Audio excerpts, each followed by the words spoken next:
Welcome everybody to the first episode of Impulse. I'm your host, Spike and VR Gabe, and my co-host. Yo, what's up, guys? My name is Carb Guy or Jonas. I'm the co-host of this show, and I'm Mikecraftsman. I do music stuff, and that's what I do. All right, so we're just gonna ask you a couple questions, Mike, and then we can just kind of hang out, vibe, and talk or whatever.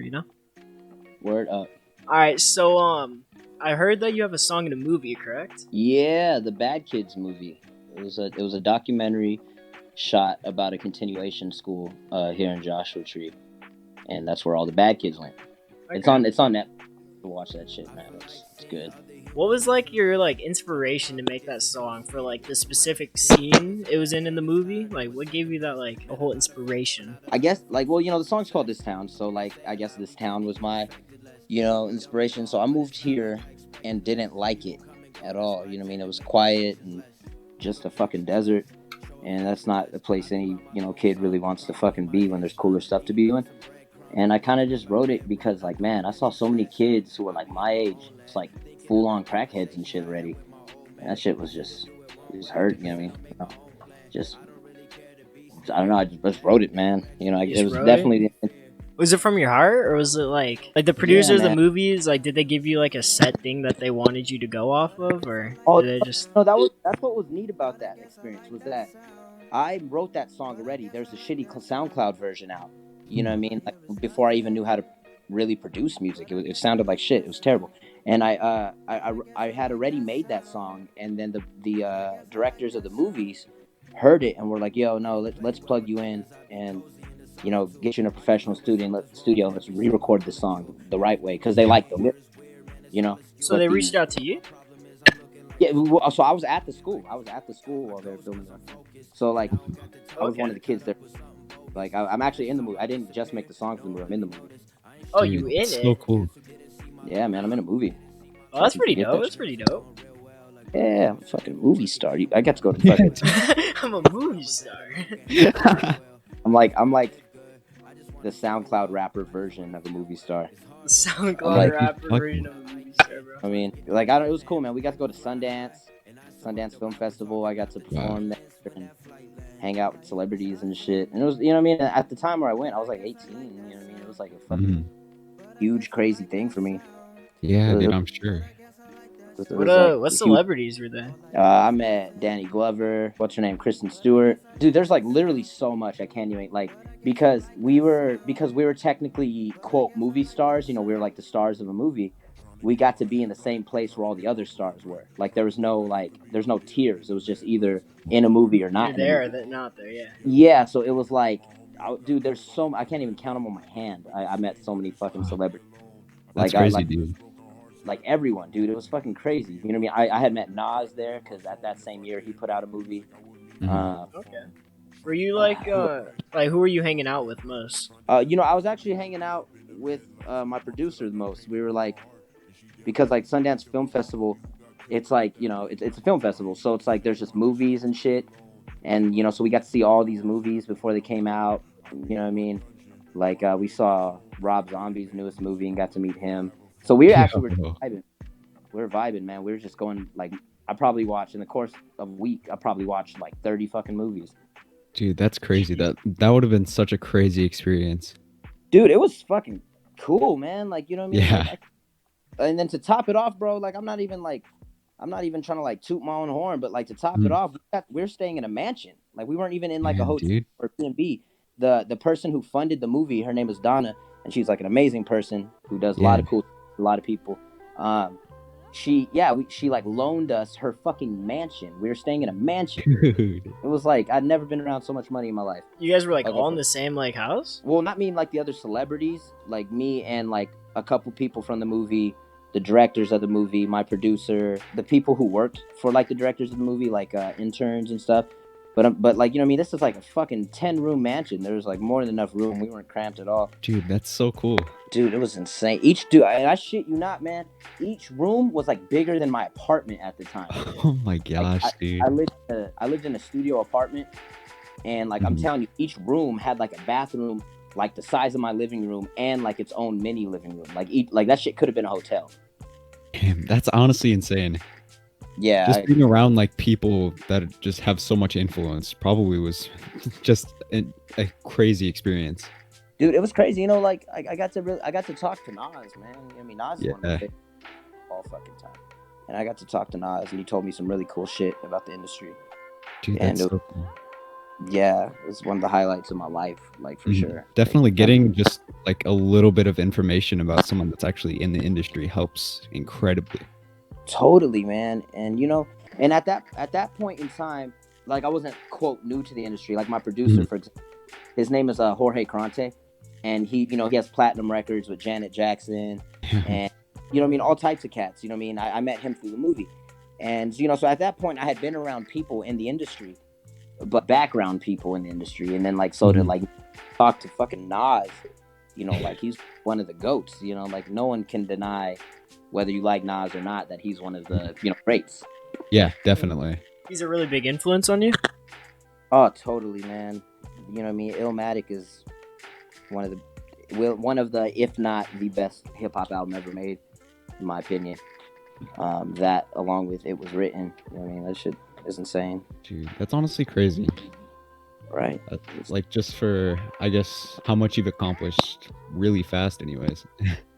Yeah, and you know what I mean. That's what's like strange about it. That's what's like strange about it is that like I think we talked about this a little bit when we first talked, where it's that like there's like that weird threshold of like what success means these days, because I got to get a song in a movie, made some money off of it, hang out with all these celebrities, and I only have like like fucking 1,000 followers on Instagram, or even like Jorge Carante, the guy who is like the fucking guy, I mean, my producer, and he has like a couple hundred followers, Yeah. It's like there's like a weird threshold of what like fame means these days or success. So, who inspired you to make music and beats? Like, who were your biggest inspirations? Like growing up, anyways.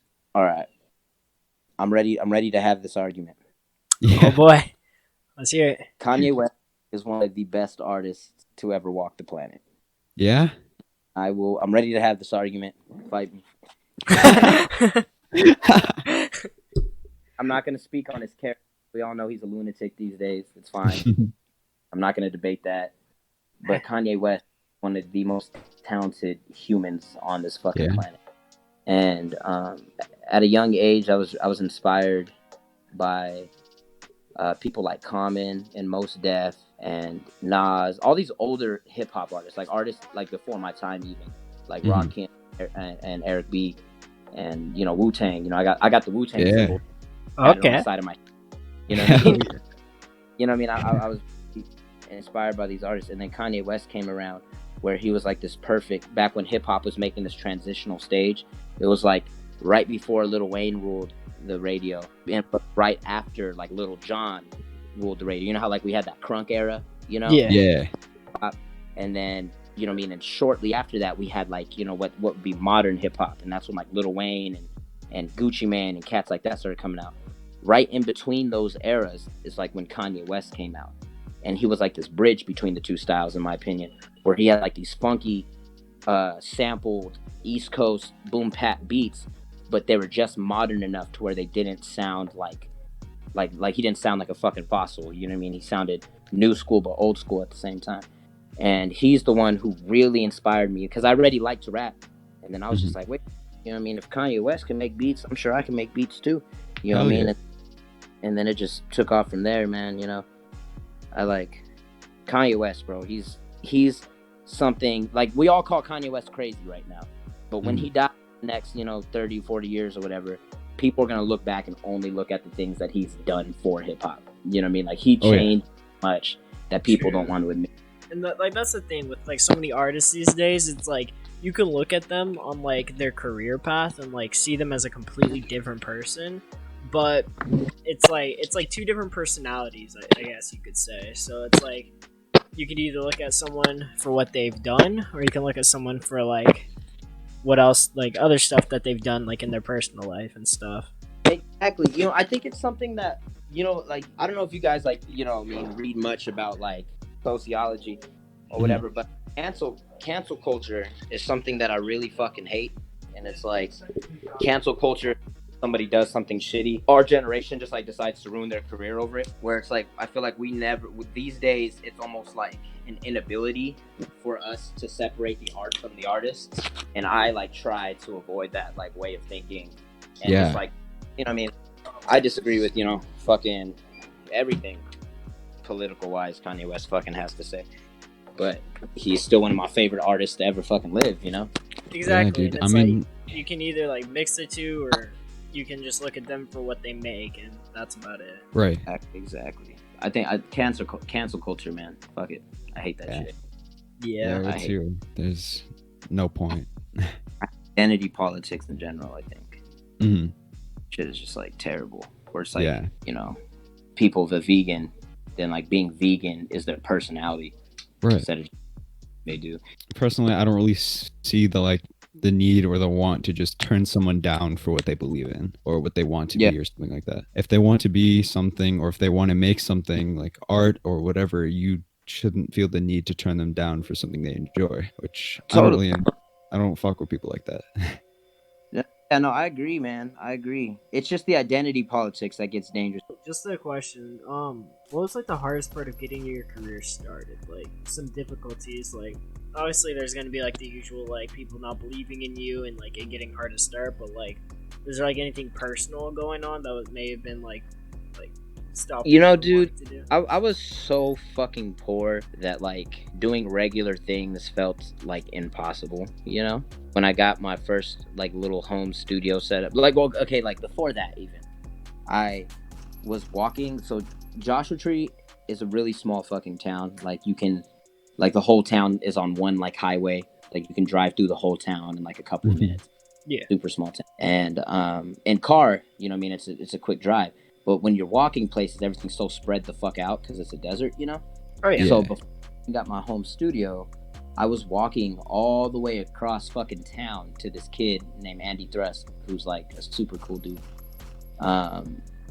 To his home studio, like fucking I'm talking like a few miles. I was walking or skateboarding just so I can like have the ability to make music, And then, so that fucking sucked. It kills your motivation to even fucking do it because you're like, oh, I want to record this great song, but do I want to make this shitty ass walk in the shitty ass heat? No. And then when I got my home studio, I saved up only like a couple $100, but like as a kid that was hard. We were fucking poor. Like I had to buy food and shit, and so saving up even a couple $100 was really hard for me. So that was like that was a difficulty for sure. And then after I got my home studio, the difficulties just came from like normal household shit, like parents arguing, so I can't record this track. You know what I mean? Else it's gonna be in the back, or power getting turned off. You know what I mean? So I don't even have power to fucking record the song if I wanted to right now or whatever. There's lots of difficulties like that. But to be honest, I don't think people never believed in me. I feel like a lot of artists say like, oh, no one believed in me, yada yada yada. I actually had a lot of people who were very supportive. Like I used to rap at lunch, in high school, and I would get a decent crowd, and everyone knew that I was like the guy who rapped, Mm-hmm. Yeah. Like I can't really say no one believed in me because I had tons of people who believed in me and still believe in me. But it was the household shit that like made it difficult, or whatever. That was the hardest part. Yeah. Or breaking those like barriers, trying to like, like for example, like my mom wasn't in the best position at the time when I first started making music. So, like I would get into a big argument with her, and then then I'm just like not in the fucking mood to make, try to like separate that. So there's like a lot of household shit like that made it hard. But in terms of people like believing in me, people definitely believed in me. I'll never not appreciate that and fail to recognize that. People definitely believed in me. That was great. That's great about it. Who's been there like since like day one with you? Mad Flo Milo and Joey Kraft. The other kid on this town, he was my brother. He's we were best friends since like babies. And if you watch the documentary, you'll kind of see his fate. But he's kind of just like I don't know. He's just not doing well. He's like, Damn. I mean, I don't want to say like tweaker because that's such like a negative. Yeah. But like I mean, he's not doing well, man. So I kind of like he's gone. But the most you can do with someone like that is help them as much as you can and wish them the best. Oh yeah, exactly, bro. That's like what it's about. And you know, I mean, it sucks because drug addiction is such a serious thing in every Yeah. town across. But I feel like especially in this small town, like Mhm. there's nothing to do here. So I feel like so many kids start experimenting with drugs and then they just get fucked up. Like Yeah. like there's a huge like tweaker population in this town.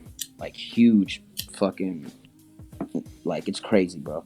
Yeah. And you know what I mean? So you try to help these people at first and you do everything you can and you expand your resources as much as you can.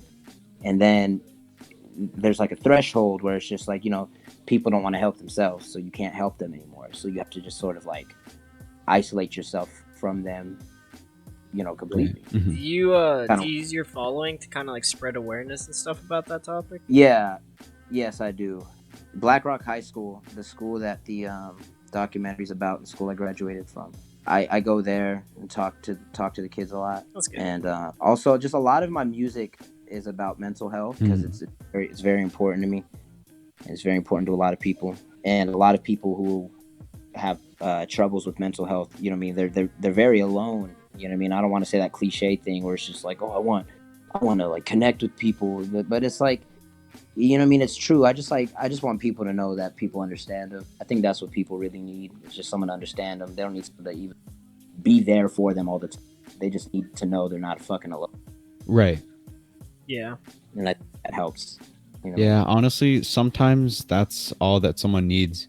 Yeah, man. You know, I heard I was reading this book, and I read this interesting quote when it was saying that sometimes you just got to be someone's darkness buddy. And what that means is that, you know, like you ever walk down the street in the middle of the night and you're fucking scared, kind of, but you walk down the street with like a friend, and even if you're not talking to them, like it's just like having that fine. You're like, presence there, yeah. yeah, and then so Yeah. it's like, I try to really use that that sort of way of thinking in my music, where it's just like I don't have to be there and necessarily always be there for you. I just, you know what I mean? I'm just there with you, you know? Mm-hmm. I feel like if I can describe my music in any way, I feel like that's what I'm trying to do. You're just trying to be like a outlet for people. Yeah, man. You know, I don't know. I feel like we, as like a fucking species, just don't give a shit about each other. You know what I mean? I don't want to follow that way of thinking. Honestly, I can almost relate to you in like the sense of living in a small town, because I live in a fairly small town, and a lot of the kids around me are like 12 and just smoke cigs and just smoke weed and just do drugs all the time and just do bad shit constantly. Exactly. Because a lot of the people there, like the parents mostly, they just don't have any direction for their children, or they don't have any help. Like they don't help them with any way. They just, Yeah. let them do what they want. And Kids see their parents living like check to check, or they see their parents in these down situations and think that's just a way of life. So they don't have a problem with it if that's the direction they're going. Like, oh, I saw my mom live check to check, so I don't mind living check. Like these kids almost don't even have like the aspiration to do. And I'm not saying that, like, you know what I mean? I feel like every teenager is gonna, you know, do some drugs and do some shit that they fucking regret or whatever. And that's fine. There's nothing wrong with that. It's just like I feel so bad for these kids, man, who made it a way of life, because like I feel like I was my way of life for a long time, for sure. You know, you know, I don't know, like I had like an epiphany or some shit one day, because I didn't gradually stop. I like just decided to like do different. You just straight up stopped it right then and there. Yeah, it's weird. Like I didn't gradually stop it or nothing. Was it like your music career kind of like making you want to stop, and like you just want to get on the right track and just focus on you? You know, I don't know. I just kind of remember one day. Okay, so like in my town, there's something that they call park kids, and park kids are the kids who hang out at the park because there's nowhere to fucking hang out, and they just, you know, do drugs and shit. You know, and you know what I mean. So I was definitely like a park kid, and I don't know, dude. I can't honestly tell you what made me stop, because I was making music through my park kid days. I wasn't really. They weren't really getting in each other's way necessarily, but just like one day I was just like, you know, I don't want to go. So You know, I'm guessing you hung out with like a certain group of people, right? yeah. So on your YouTube channel, I see there's a couple videos talking about like Pirate Squad or something, where like those mainly like the people that you hung out with back then. So Pirate Gang, that's still what we call us. So Pirate Gang essentially is me, Mad Flow Milo, and Joey Craft. That's what it started as. It was us. We made music. That was it. And then slowly it like gradually turned into just like this bigger collective of like everyone we hung out with, you know, started calling themselves Pirate Gang too. and we were just, I don't know, just doing fuck shit all the time. And then it be it became like less of about the music and more of just like a collective. And we were just like, the Pirate Gang was just like if I could describe Pirate Gang in a few words, it was like skating, rapping, graffiti.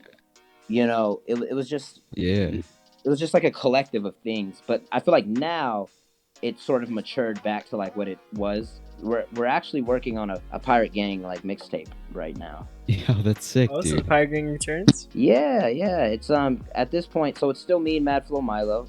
Joey's gone, as I explained.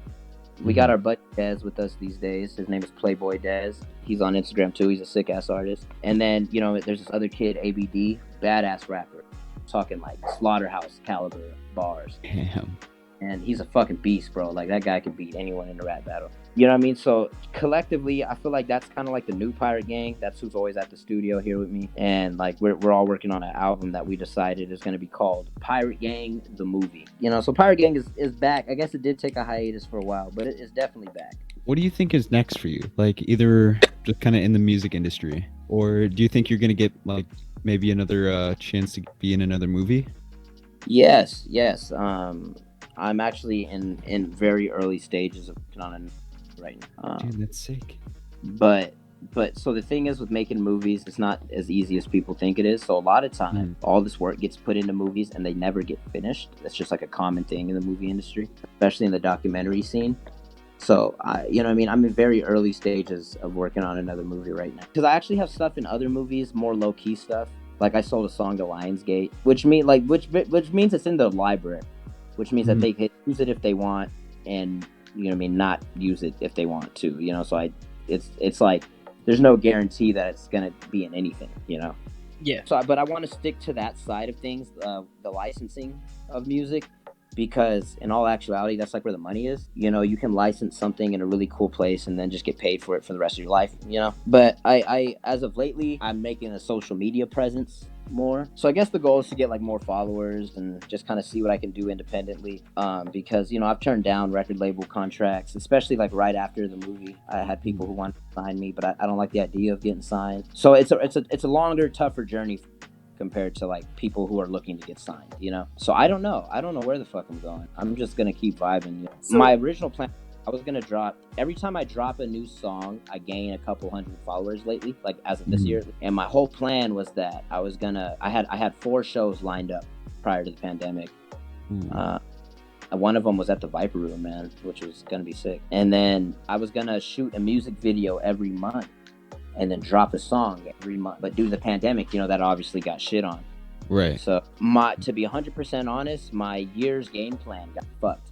But as soon as things feeling normal again, I feel like I think I'm just gonna get back in terms of the music videos, singles, and the shows.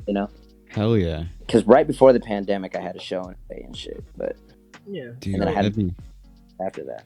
You said that you weren't really looking to be signed. So are you doing this music thing more as like just for yourself? Are you doing it more for like your fans and like people that support you to help them, or like are you eventually gonna take? Oh man, I'm addicted to music. I'm addicted to making music, man. Like I don't know who it's for. It could be for me. It could be for my fans. I don't fucking know. I just love it. I hate the idea of being signed, bro. I've turned down 3 record contracts and I've read them and don't like the idea of it at all whatsoever.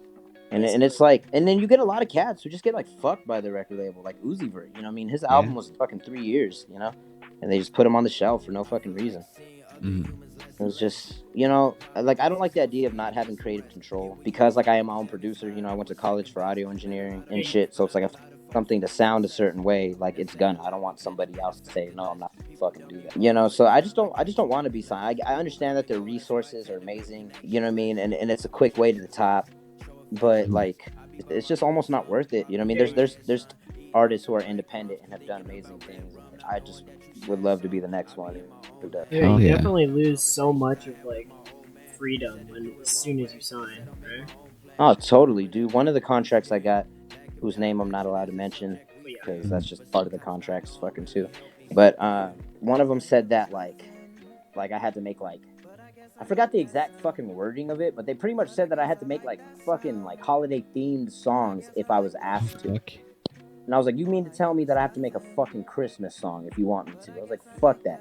And like the contract was for a lot, man. It was like a bigger contract. You know what I mean? It was like a bigger contract too, and I was just like, fuck no, I'm Yeah. not your hoe at all.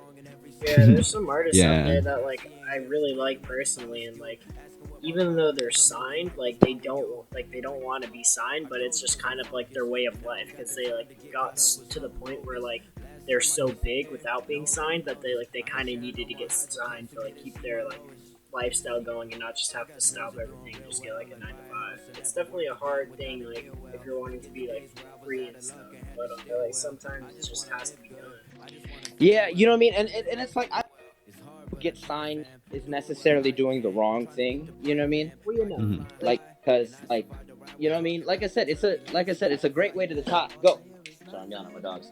It's a great way to the top, and you know what I mean. There's a lot of people who have reached immense success, you know, with being signed, but it's just not for everybody. It's not for everyone. It's not for my type of music. Like I don't make radio music, right? So it's like I'll never be. There's a good chance, and I'm just being realistic here, not pessimistic. But there's a good chance I'm never gonna be the platinum selling artist that like Uzi Vert is, for example. You know, Mhm. it's not because my music is bad or his music is bad or mine's better or his is better. It's just because you know the mainstream is a very delicate place. You know, Right. and it's for people like me, just like how you know I mean, not to compare myself to a great, but just like how it's not really the place for J. Cole, even though you Mhm. know, even though he's a huge artist. Oh yeah. So someone who makes music like me doesn't do well signed because it's you know what I mean, it's not the vibe that like the industry is looking for. Right. Do you ever think you would I take get like that. a sign or something? Like say if like you got like immensely big and like you had like a big following and like say like you're wanting to move or something, but like the money was just like too much. Would you like not saying like would you just take the sign just for the money, but like would you do it so You know, like maybe, you know, like cuz like the interesting thing about like to the like point okay, where people like it's like your only job and like you need it. like maybe, you know, cuz like I said people get signed in two ways. Like people get signed when they're nobody about to blow. So the industry says, "Oh, let me catch this cat before anyone else does, so I can get my share of this money." Or Mhm. when you're so big, they want to market you, where they don't need to give you anything; they just want to market you. And so, like, there's a lot of people who say, "Don't get signed until labels need you, and you don't need them." So if I was at that point where I didn't need a label but just wanted their resources, then maybe, yeah, for sure. But I don't think I could get signed just because they're offering me, you know, some fucking money. If I just Right. because those contracts are long, man. When you read the shit that you have to do and Mhm. rules you have to follow, like you give up a good chunk of like what makes you Reason. unique. Yeah, and that's the thing. Like signing, like don't they like force you to put stuff out there? So it's not even like even if you like doing it, like obviously sometimes you just want to like take a break and chill out. Yeah. Like most labels sign you for like, and then immediately make you work on an album, and that's not always a bad thing or anything. But like the thing is, like, there's a lot of artists who just don't make albums. You know, there's a lot of artists who like get all their money from dropping singles. You know, like Playboy Cardi. You know. Mhm. Yeah, and I feel that. I feel like it's a good but bad thing because like it can help you out with like making you want to do more songs and stuff and like kind of be like, all right, like come on, you gotta like make some music. But it's also bad Yeah, like for the creative flow. Like some people exactly. they See just what happened to strike Mike and they Posner? strike. Yeah, you see what happened to Yeah. him? Like they fucked him, you know. And then like they signed him and made him turn into a totally different human than the person he even was. Damn. And then he makes his music like you know. There's that one that got big. Pill. I took a pill in Ibiza. Oh yeah, the remix. Mhm. Yeah, like if you listen to the lyrics of that song, he's like talking about like how the label fucked him, Damn. and they made him put out songs that he didn't care to do, and then like now has to sort of start his career over and make the music he wants to do. You know. Honestly, like I've been listening to a lot of your songs lately and just studying them, and I really fuck with most of your shit. Like you have so much potential, and I can see you going really far. I appreciate it, man. I really Your do. songs are, yeah, dude, no problem. Like your songs are very well made. Your lyrics are great. You have a great voice. So I see you going. I see you going places, man. It's gonna go well. I think so too. You know, I actually spent like this whole few days like in the studio just recording a bunch of songs, trying to get all this work done as much as possible before I don't have time to. Or The pandemic is like slowly ending in America. We're not, I'm not gonna have all this free time I have now. I've been putting in work, man. Hopefully it pays off. I can see it, man. It's fucking crazy. Speaking of which, how the pandemic how's that affected you guys? Honestly, for me, it really hasn't done the best for me, honestly. Kind of feeling like, because I've been working on quite a few stuff in my studio also, but like we have all this spare time, but at the same time, there's not a lot of drive to do stuff. Exactly. You're not interacting. Right, because you're not really, talking to most of the same people that you like or that you're used to like talking to. So when it first started, I was in the same boat. I wasn't feeling super motivated.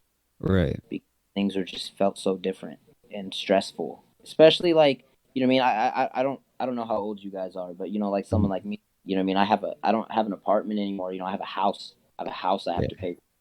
So it's like there's like all these stresses that come with it, And so it's like I wasn't feeling super goddamn motivated. And then like I started doing things.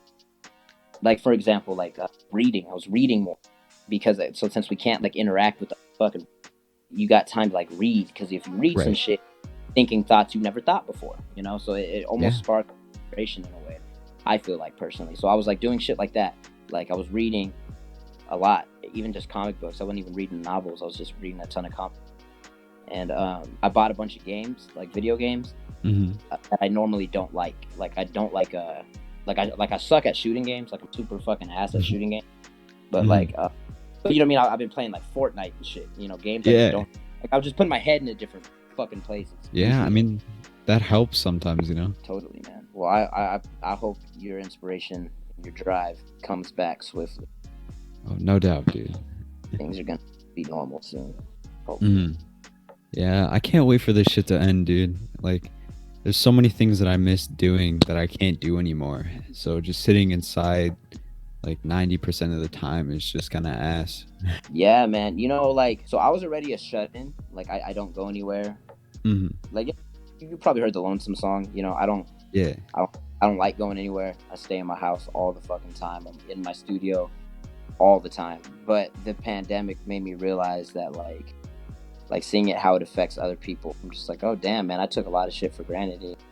Like, because where I'm at, like, what's cool about being in Joshua Tree is that if I drive 2 hours one direction, I get to the beach. If I drive 2 hours the other direction, I get to a river, Colorado River. If I fucking walk into the goddamn desert, I get a mountain to climb. All types of shit. This place. And but like I said, I took all that, so it's like seeing like having the fact that I cannot do those things if I wanted to made me realize I should be doing those things. Yeah, that's honestly a cool mindset to have. Because like, to be honest, like I've been like, in terms of like my schedule, but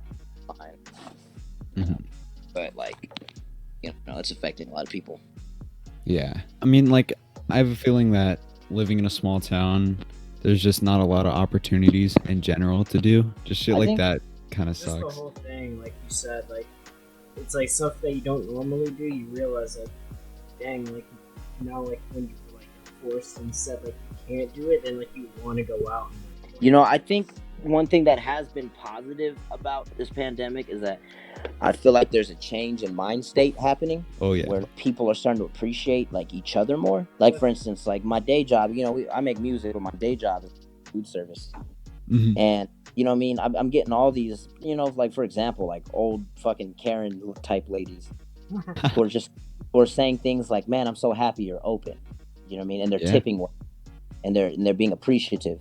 And I think that maybe there's like a mind state shift happening because we all realize how shitty we treat each other, Right. Yeah, that's really true. Now that a lot of jobs are, being kind of fucked over, that people are now starting to realize that the minimum wage jobs are becoming like way more essential. People are starting to expect so many more people. Bro, I've worked food service since I was 16, and I've always been called fucking scum. I've always been treated the worst, you know what I mean? Like, because I've done construction and all this other shit too. And I've been treated worse than in food service. But all of a sudden, I'm essential, I'm essential. And these people are fucking, starting to see that, you know what I mean? The shit, treat, like, we're fucking humans. We're not fucking retards. working at McDonald's. You know, we're like humans with human emotions. We're not just you know, and it's just, people are seeing that right now. Yeah, That's definitely good. could not agree more. Yeah, I always hated that.